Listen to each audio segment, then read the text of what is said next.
So welcome to tonight's Dhamma talk. And tonight I'd like to share some little gems from the Dharma teachings, the teachings of the Buddha, about the 7 factors of awakening. And I really like waking up. I think it's great.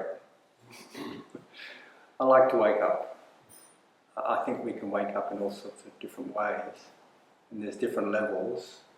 And I think that in some ways waking up is recognising that all there is this, that this is the reality of things.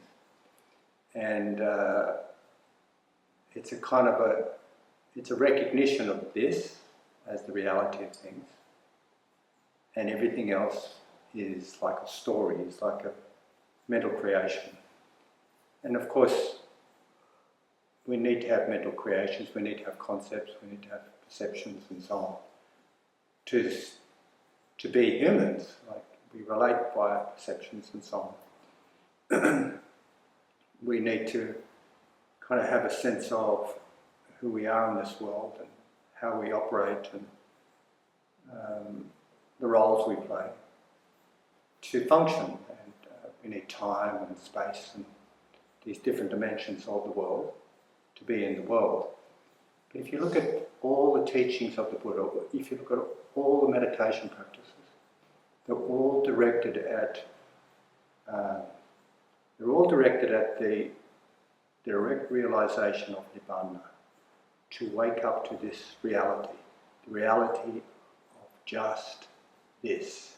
And it's outside the realm of language. It's outside the realm of conventional reality, basically. Like there's 2 realities. There's absolute reality and conventional reality. I call it absolute reality. But it's this. It's the reality of this. The seeing things exactly as they are. The unconditioned. So, the factors of awakening are mental factors that are involved in waking up to the reality of the way things are. By the way, this reality of the way things are liberates us from being bound to samsara. I think samsara is like this collective illusion. It's like we believe in this world and its creation, all these things, and it's been caught up in that.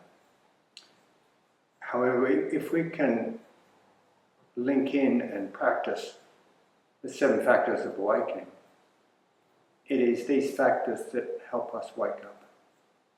And they're basically meditation practice and different aspects of meditation practice. I'll just give you a summary of them right now, and then I'll go through them and discuss how we can understand them in terms of both serenity and insight meditation practices.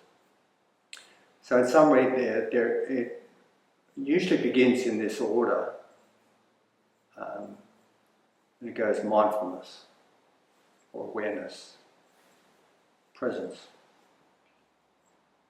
It goes in this order because sometimes these factors are considered as, you can cultivate them as single factors, or you can cultivate them as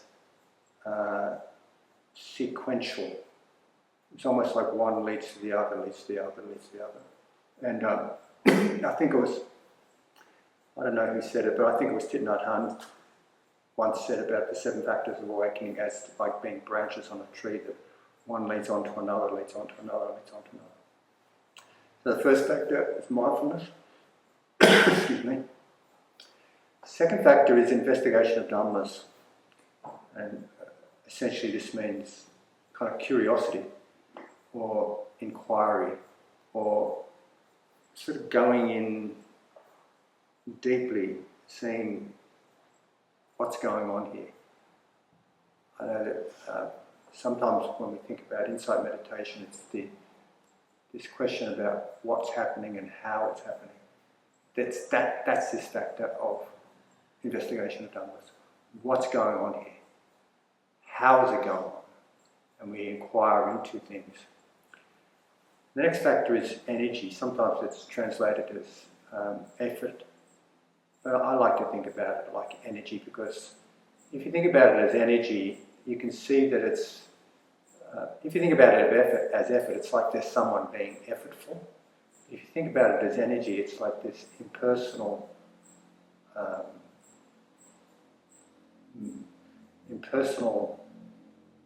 trying to think of another word for energy. It's an impersonal kind of energy for the process. It's like it energizes things. You feel this process happening almost all by itself. It's not a me doing it. It's just this process that's happening. So that's the third factor. The fourth factor is piety, usually translated as joy. Some teachers I know, they say, oh, I hate that. I don't like that translation. It doesn't work. It's piety. Piety means this kind of energetic bubbliness. Translated as joy, sometimes it's translated as rapture. I like to translate it as joy because I think it's fantastic. Joy is this uplifting, energetic, joyous quality. But piety is also this kind of energetic bubbliness, usually very pleasant. So joy is the fourth factor of awakening. I'll go back and talk more about these in detail. Tranquility is the fifth factor, tranquility or serenity. Tranquility here means, it's passaddhi in Pali. It means a relaxed body and a calm mind. Tranquil. It's a factor of awakening. The next factor is samadhi or concentration. And concentration here, or samadhi, refers to this bringing together of energy, mental energies and putting them in one spot. Sometimes samadhi is called unification of attention. Sometimes it's thought of as this one-pointedness, but I really like this unification of mind approaches, like this gathering in of attention, and your energy is not dispersed and flapping around. It's just going in this one direction. So unified. And the final factor, the seventh factor of awakening, is equanimity. Sometimes it's talked about as equipoise, because sometimes the way you translate equanimity is as, you think about equanimity as in relationship to serenity meditation. It is still and quiet, peaceful, and it's so subtle that it has no polarities of pain or pleasure. It's just, there's no joy in it, there's no happiness, because it's even more refined than that. But when you think about equanimity as the seventh factor of awakening, what it's got moving up to it, like culminating in equanimity, what it has is joy.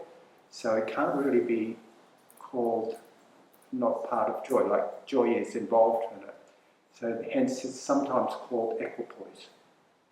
So coming back to these seven factors now, I think that the first three factors, mindfulness, investigation of dhammas, or inquiry, interest, and energy, are very much related to what we know as insight meditation.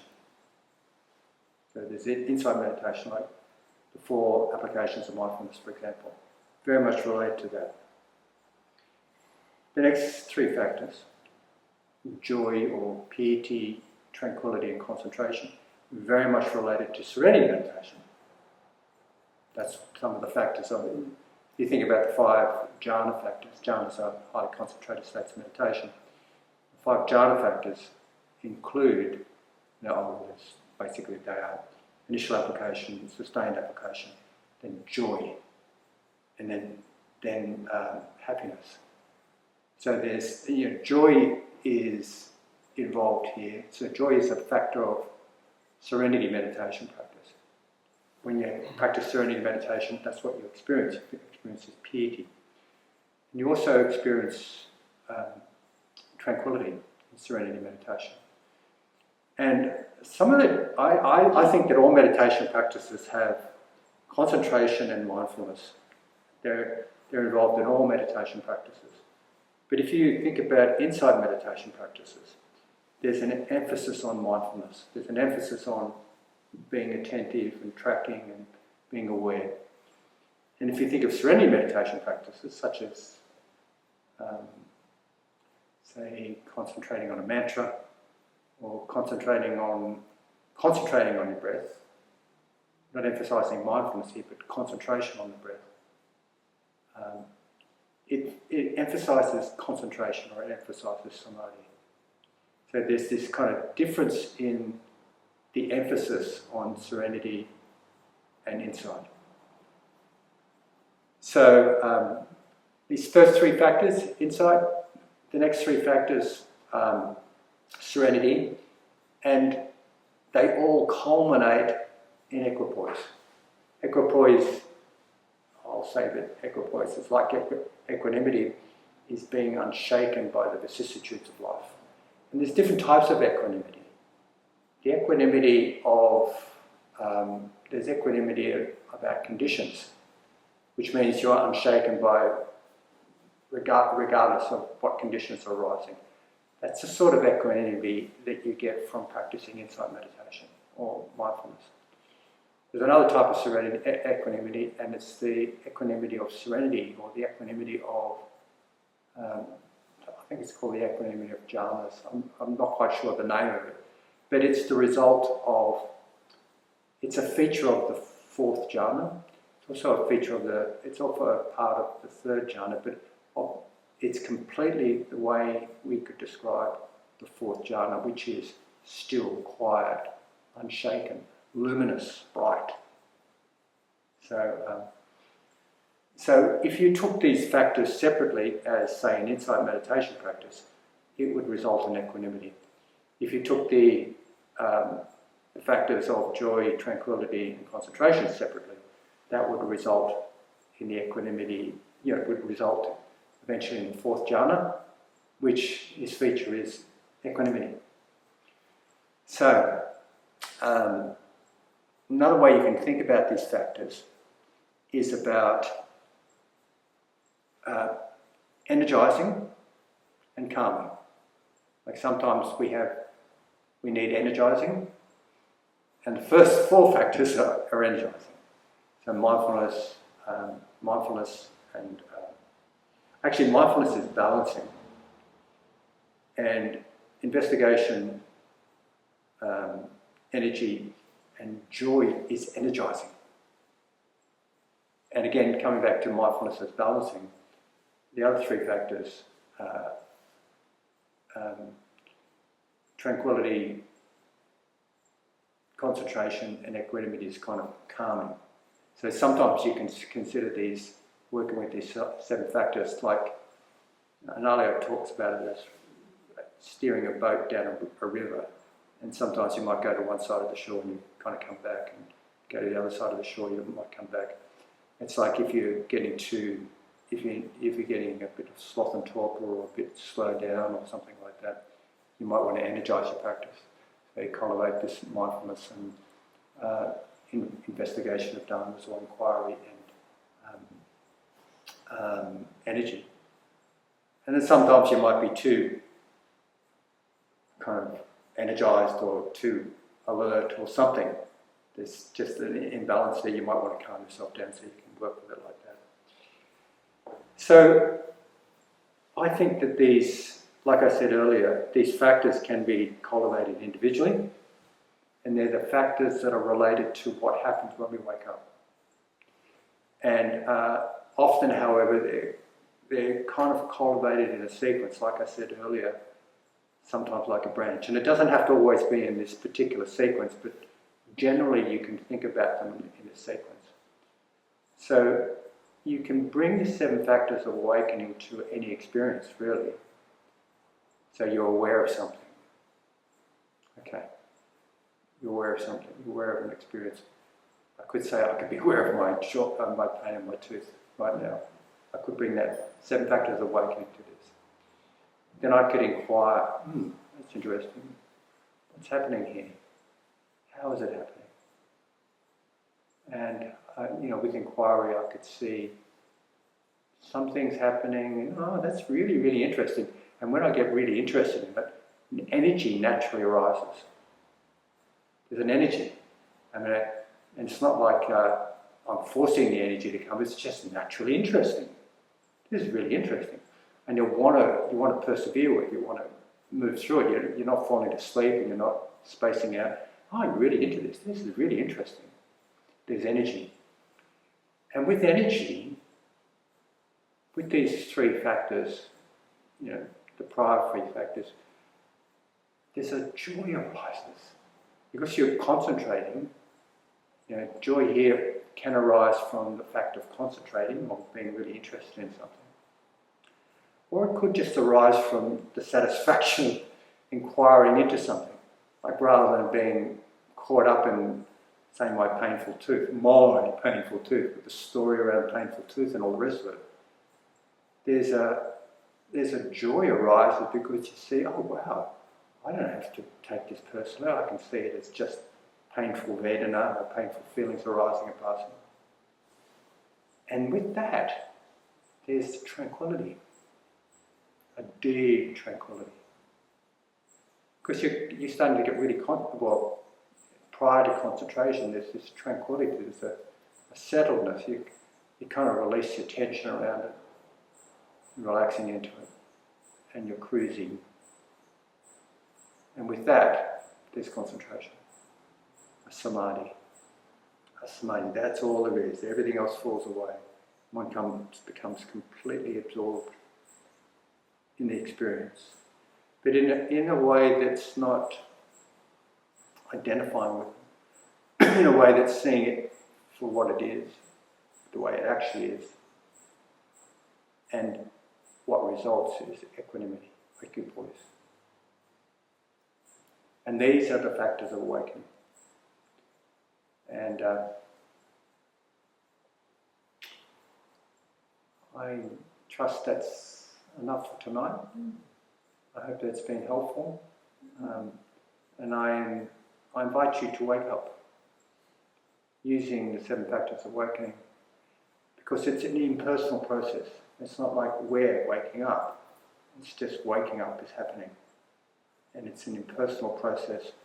And once you start it kind of follows these factors of awakening, and it results in seeing things as they are, which is a great relief.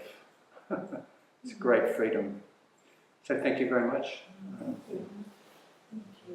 And let's have a few moments of silence while I turn my machines off.